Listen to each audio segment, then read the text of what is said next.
Now, I'm not anti-business. I've been in business for some 30 years, a variety of small businesses.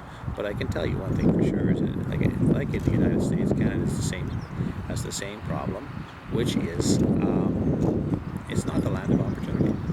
It's not a place where you're going to come from a poor family and expect to make it big. And I can tell you from my own family. My family came to this country in the 1600s, and so this is over 400 years. And you might say, well, what have they been doing all that time? There's always some shiny-eyed immigrant who's saying, oh my, if you've been here that long, you should be a millionaire by now. It shows, the ignorance level and the fantasy that many immigrants live in is dumbfounding. It's absolutely amazing. Of course, they don't know any better. I mean, this country, prior to the end of the Second World War, was poor. Okay, and it's going back to poor now. And prior to World War II, that was the pre-industrial era. I mean, I can tell you about my grandparents and even my own mother and so forth, talking about building their own homes. I mean, we didn't even have really developers. That didn't exist either. Most people in those days built their own homes.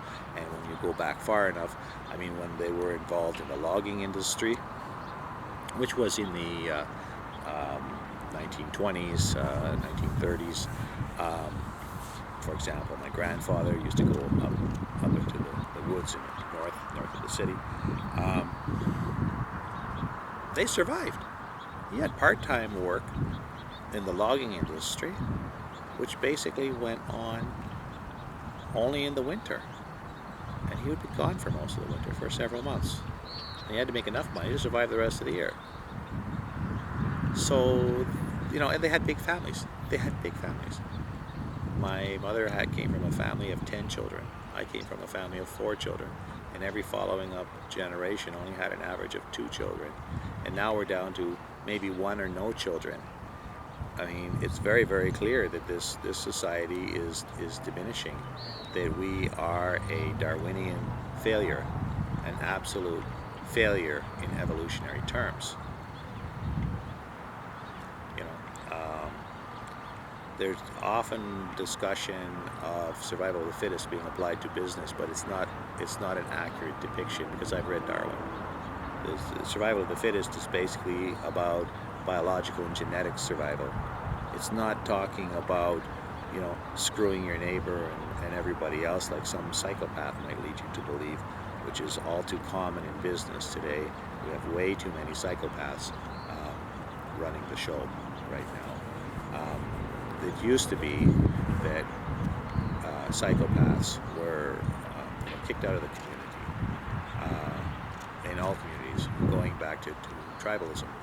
But for reasons of development, and because our society has become more encompassing with different economic forces due to industrialization, we are often strangers to each other.